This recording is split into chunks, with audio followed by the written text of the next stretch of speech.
Yo, what is going on guys, my name is JPhanta and welcome back to a brand new video. So a few weeks ago I uploaded a video talking about my 5 picks for the best Super Strike cards that you should pull orbs to or give them hidden potential skills. So in today's video I'm going to be talking about my 5 picks for the best free-to-play cards that deserve orbs and hidden potential skills. This video was inspired by the first one and he made a list of his own, so I thought I'd make my take on this. There are a few cards that I do want to exclude from the list though, so let's go through the ban list real quickly. So first off, LR cards, obviously they're the highest rarity in the game, so it's kind of obvious that you should give orbs to them. Then we have World Tournament GSSRs. Pretty much the reason why I want to ban those is because most of the units there are pretty good and they're pretty high tier in free to play, so I just wanted to exclude it so that they don't take up all the list, and it's kind of obvious most of them are really good. Then the next exclusion is DBZ Saga summons. I just want to exclude these for now just because I want to make another video separately of my top 5 picks on those. But not only that, there is a lot of RNG that happens to getting those because the rarity for me personally sucks. So I want to exclude like a lot of other RNG units out here. And then the last set of cards that I do want to ban is cards that have their own orbs that you can get for free. So the Goku Jr. and then the Bulma will be banned in this video, obviously because you can get them 100% without wasting the generic, you know, type orbs. So there's no point in putting these guys in the list because this video is supposed to help you choose which free-to-play units you should 100%, pretty much. But without further ado, let's get on with the list. Okay, so the first card we have here is Imaginative Technique Yamcha. You get him from the barber store for I think 200 barber gems, so it's really easy to actually get all these dupes. You can now get a total of 5 copies from the barber store. Everything's updated. So let's quickly go through this card, what he's all about, and then we can get to the reasons why he is worth orbs at least. I wouldn't say 100%, but giving him max abilities is really nice. So, leader skill is tech types, attack plus 50%, so not the greatest leader skill. Super attack is where he shines the most, causes extreme damage, which is, you know, regular for free to play. And then he greatly lowers attack, so he's the only free to play card that greatly lowers attack. So he's definitely going to be worth it, and if you can tell already, you're going to be giving him additional attacks because the additional super attacks do stack up. So it's going to greatly lower the enemy's attack twice. And because lately with all these events coming out getting harder and harder, they're excluding a lot of stuff like you can't stun the enemy, you can't seal the enemy, and it's getting to the point where there's got to be a way to defend yourself, so greatly lowering attack is a really good option. Of course, when the game grows, they're going to exclude lowering attack, which they have done with the Bardock event in the JP side of the game, but still majority of the events you can still lower the attack, which is really good. His link skill and passive are very mediocre. Key plus 8 only once when HP is 80% or below. And then link skills are Golden Z Fighter, Turtle School, Speedy Retribution, Infighter, and Rival Duo, which in a free-to-play tech team, none of them will be used. Maybe Turtle School and Infighter, but other than that, I don't think link skills on this guy is going to be used at all. And passive skill is only once, which is pretty bad. So if you're looking for a quote defensive card, this guy is going to be somewhat decent, and he's actually going to be really useful in many events to come. Next on the list we have Exploring the Universe Pan, or otherwise known as B-Pan or Honey Pan, whatever you want to call her. Now the one we're looking at now is the Dokkan Awakened version that is only exclusive to JP. I try to make this list where Global and JP have it, but even so the Undokkan version is still worthy enough to give abilities to. So let's quickly go through this card. Leader skill, recover 1500 HP per key of character's type obtained. It's not going to be a leader skill you're going to be using.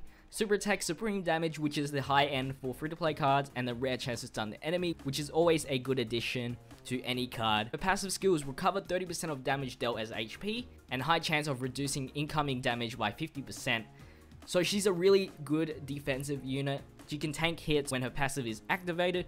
Of course, it's only a high chance, which is around 50% chance of activating. But if you pair that up with dodge, of course, it's going to be a lot more better as a defensive unit. She can also recover HP, which is quite a lot, 30% damage dealt as HP.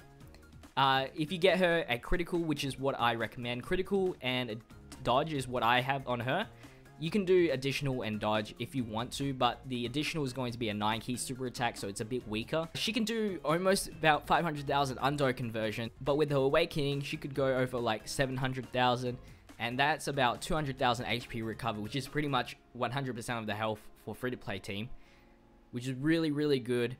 Her link skill is not bad either. She fits on a super strength team pretty easily. All in the family, same lineage are pretty common. GT, Shattering the Limit, they're all usable links there. And she also fits in the Hybrid Saiyans team, which is the Ultimate Gohan lead. And so if you need a healer or another tanking unit, she's definitely someone I recommend you using. Even without Orb, she's amazing. And with the Super Battle Road, you know, defense and recovering HP is very important. So she's definitely going to be used in a Super Battle Road team for the Super Strength side.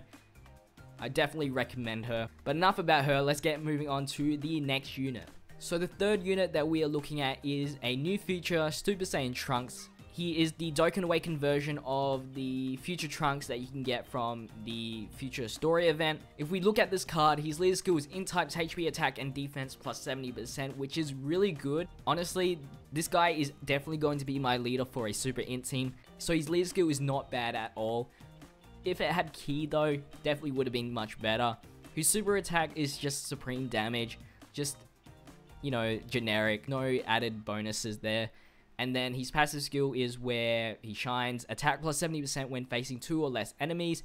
His Undokened Awakened version was like 50% attack boost, but it had to be 2 or more enemies, which was a very bad restriction, but thankfully Bandai did change it to 2 or less.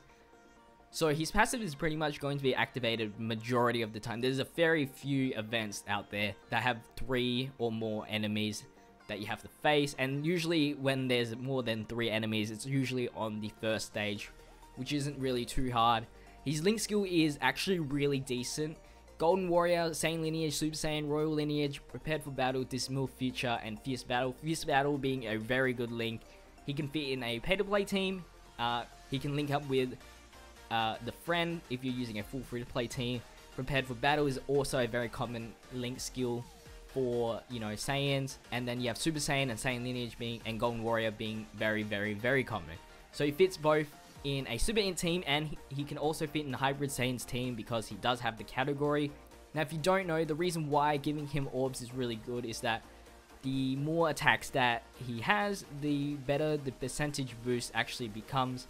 So for an example, if you guys don't know, I'm sure a lot of you guys know, but say if he hits with 1000 and he gets a 70% boost, it's going to be 1700 damage. But if he hits for 2000, he gets an extra 1400 instead of the 700 that he does with 1000. So of course he's going to grow stronger as the meta grows, which is pretty much what the last 3 slots are. They're just percentage attack boost characters. So hopefully you guys understood that. Let's get into the second last unit, the penultimate one, which is the Nightmare Return Super Saiyan 3 Broly. He is the Dokkan Awakened version of the Super Saiyan Broly that you can farm from the Broly event on stage 1 and use the Broly medals to awaken him into the Super Saiyan 1. This guy needs the Super Saiyan 3 Broly medals to awaken into this form, which is going to be pretty hard, especially if you have only free-to-play units. Even pay-to-play teams have struggles with that, but he is definitely worth it. Trust me on this. His lead skill is all types Ki +2 and attack and defense +30%, which is not bad at all.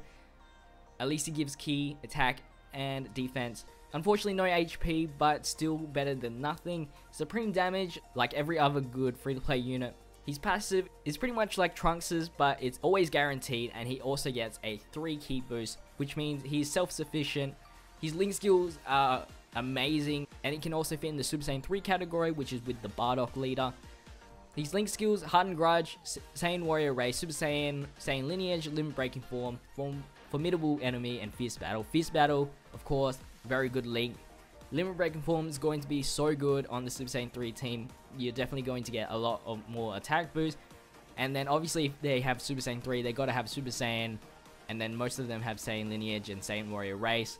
So he is definitely going to be a very good unit. On a extreme physical teams, his link skills aren't going to be used as much, but he still gets Fierce Battle off when linked with Cooler. So that's really good, and like I said, percentage boost in this game is very key for a unit's lifetime. So there's not really much more explaining to do of why this guy deserves it. So let's get into the final spot, which I think is probably one of the best units to 100% for sure. So if you haven't guessed it already, it's the heading for a showdown Super Saiyan 3 Goku Angel. You get him from awakening the showdown base form Goku to the base form Angel, then to the Super Saiyan Frieza fight Goku, then to the Super Saiyan 2 Angel Goku, and then finally to this guy. There's a lot of awakenings in there, but it's going to be worth it in the end.